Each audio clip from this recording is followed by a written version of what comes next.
Namun ku tahu yang ku percaya, dan aku yakin kan kuasanya. Shalom, selamat pagi Bapak Ibu Saudara-saudari yang terkasih. Untuk mengawali segala aktivitas pada hari ini, mari kita sama-sama merenungkan firman Tuhan yang diperhadapkan kepada kita. Renungan hari ini terdapat dalam Yeremia pasal 6 ayat 1 hingga ayatnya yang ke-10. Mari kita berdoa. Bapa dalam kerajaan surga, terima kasih karena telah membangunkan kami pada pagi hari ini. Terima kasih Engkau telah memberikan kesempatan bagi kami untuk menikmati udara yang segar di pagi hari ini. Pun kami bersyukur atas napas kehidupan yang Engkau percayakan. Saat ini kami sekalian ingin merenungkan firman Tuhan yang terdapat dalam kitab Yeremia pasal 6 ayat 1 hingga ayat yang ke-10. Kami mohon penyertaan-Mu sehingga kami dapat memahami firman ini. Berkuasalah atas kami sehingga kami dapat menemukan kehendak-Mu atas hidup kami melalui firman ini. Dalam nama Yesus Kristus kami berdoa dan mengucap syukur. Amin. Bapak Ibu yang terkasih, kita akan membaca firman Tuhan yang menjadi dasar perenungan kita pada pagi hari ini, yaitu Yeremia pasal 6 ayat 1 hingga ayat yang ke-10. Di bawah judul perikop, malapetaka yang akan menimpa Yerusalem dan Yehuda. Larilah mengungsi, hai orang-orang Benyamin, dari tengah-tengah Yerusalem. Tiuplah sangkakala di Tekoa, dan naikkanlah asap sebagai tanda di atas Bet-Kerem. Sebab malapetaka telah mengintai dari utara, yakni suatu kehancuran besar. Adakah Putri Sion sama seperti padang yang paling disukai, sehingga gembala-gembala mendatanginya beserta kawanan ternak mereka? Mereka telah memasang kemah-kemahnya sekelilingnya, masing-masing memakan habis apa yang didapatnya. Persiapkanlah perang melawan dia. Ayo, marilah kita maju menyerang pada tengah hari. Celakalah kita, sebab matahari sudah lingsir, bayang-bayang senja hari sudah memanjang. Ayo, marilah kita maju menyerang pada waktu malam dan merusakkan puri-purinya. Sebab beginilah firman Tuhan semesta alam, tebanglah pohon-pohonnya dan timbunlah tanah menjadi tembok terhadap Yerusalem. Itulah kota yang harus dihukum, hanya penindasan saja di dalamnya. Seperti mata air meluapkan airnya, demikianlah kota itu meluapkan kejahatannya. Kekerasan dan aniaya terdengar di dalamnya. Luka dan pukulan selalu ada kulihat. Terimalah pengajaran, hai Yerusalem, supaya aku jangan menarik diri daripadamu, supaya aku jangan membuat engkau sunyi sepi, menjadi negeri yang tidak berpenduduk.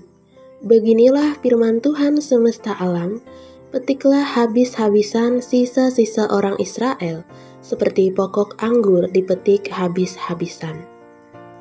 Kembalilah seperti pemetik buah anggur dengan tanganmu, mencari-cari buah pada ranting-rantingnya.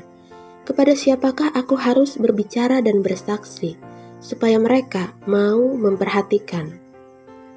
Sungguh, telinga mereka tidak bersunat, mereka tidak dapat mendengar. Sungguh, firman Tuhan menjadi cemoohan bagi mereka, mereka tidak menyukainya. Demikian firman Tuhan. Bapak Ibu yang terkasih, ketika Allah mengikat perjanjian dengan umat pilihannya, Israel, Allah menginginkan agar umat sungguh-sungguh mengarahkan hati dan seluruh hidupnya untuk menyembah kepada Allah sendiri. Kita pun seringkali melihat dalam teks-teks Perjanjian Lama bahwa Allah menginginkan ketaatan ada dalam diri umatnya, sehingga ketika taat maka akan mendatangkan berkat, namun sebaliknya jika tidak taat akan mendatangkan kutuk.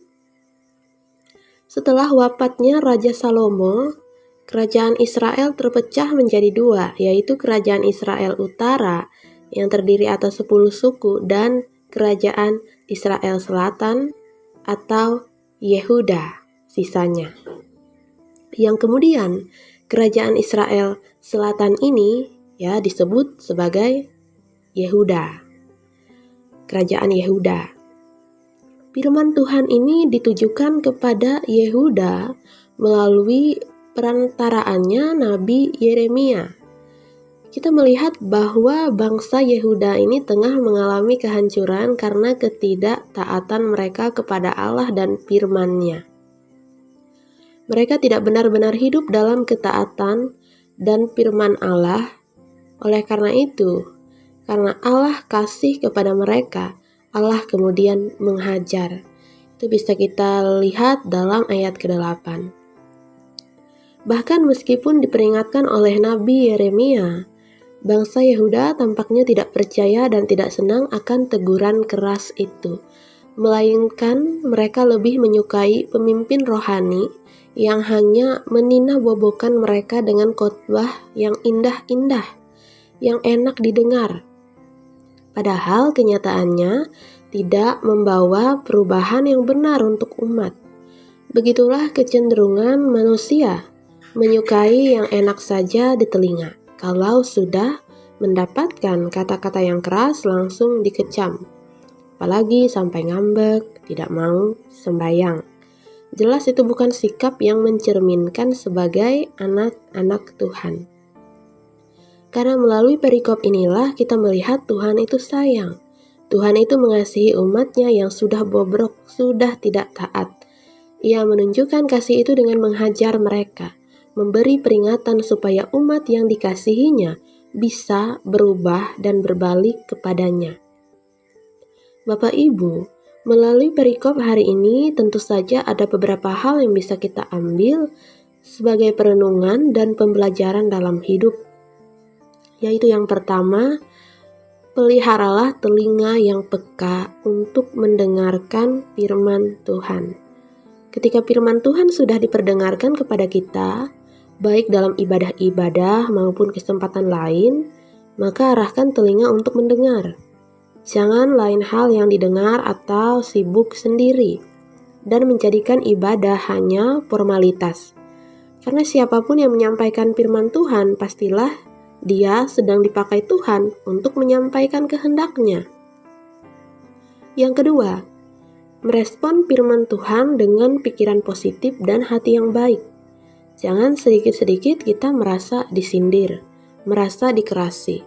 Karena firman Tuhan itu sejatinya memang memiliki kekuatan untuk mengajar dan menyatakan kebenaran. Pengkhotbah yang menyampaikannya pun belum tentu maksudnya mau menyindir orang, melainkan dia pribadi sedang diarahkan oleh Tuhan untuk berkata-kata menjangkau setiap pendengar dan segala persoalan hidupnya. Yang ketiga, miliki ketaatan yang benar. Ketaatan itu tidak diukur dari kemampuan atau seberapa banyak yang bisa kita persembahkan kepada Tuhan. Melainkan, ketaatan itu adalah hidup dengan berlandaskan firman Tuhan, menerimanya, dan memeliharanya dengan sepenuh hati. Kembali pada poin pertama, miliki kerelaan hati untuk mendengar firman Tuhan.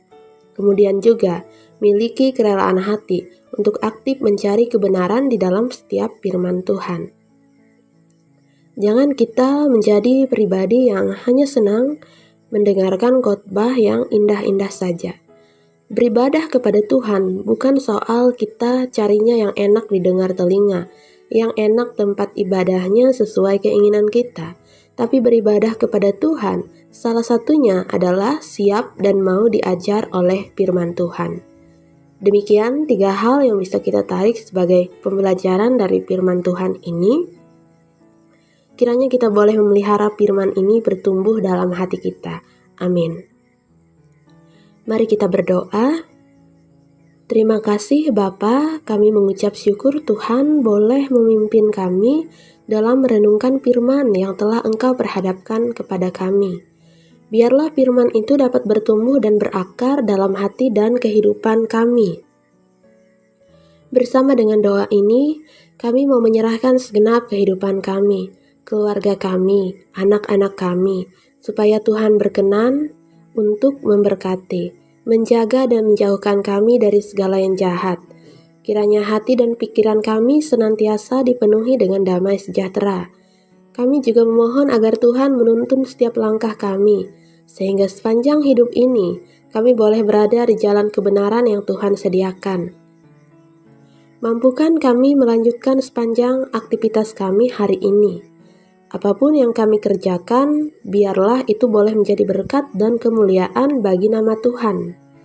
Terkhusus saat ini kami mau berdoa bagi jemaat Tuhan di Eklesia Puruk Cahu dan Gereja Kopio Mohotara. Curahkan berkat-Mu bagi jemaat Tuhan yang ada di sana, sehingga segala aktivitas pekabaran Injil serta pelayanan di lingkungan jemaat hingga kategorial dapat berjalan dengan baik.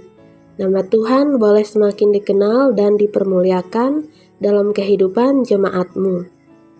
Para pekerja, para pelayan Tuhan yang terlibat untuk melayani, biarlah boleh Engkau anugerahkan hati sebagai hamba yang taat dan setia melayani semua untuk kepujian dan kemuliaan bagi nama Tuhan saja.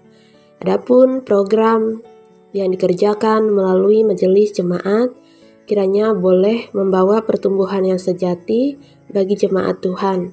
Para penasehat gereja pun kiranya Tuhan curahkan roh hikmat dan kebijaksanaan, sehingga melalui setiap perkataan boleh membawa semangat dan sukacita untuk mendukung kemajuan gereja maupun masing-masing pribadi yang ada di dalamnya. Inilah seru doa kami. Jadilah apa yang Kau pandang baik dalam kehidupan kami. Doa ini kami alaskan dalam satu nama yang berkuasa, yaitu Yesus Kristus, Tuhan dan Juru Selamat, yang mengajarkan kami berdoa. Bapa kami yang ada di surga, dikuduskanlah nama-Mu, datanglah kerajaan-Mu, jadilah kehendak-Mu di bumi seperti di surga. Berikanlah kami pada hari ini makanan kami yang secukupnya, dan ampunilah kami akan kesalahan kami, seperti kami juga mengampuni orang yang bersalah pada kami. Dan janganlah membawa kami dalam pencobaan, tapi lepaskanlah kami daripada yang jahat. Karena Engkau yang mempunyai kerajaan, kuasa, dan kemuliaan sampai selama-lamanya. Amin. Tuhan memberkati engkau dan melindungi engkau. Tuhan menyinari engkau dengan wajah-Nya dan memberi engkau kasih karunia. Tuhan menghadapkan wajah-Nya kepadamu dan memberi engkau damai sejahtera. Amin.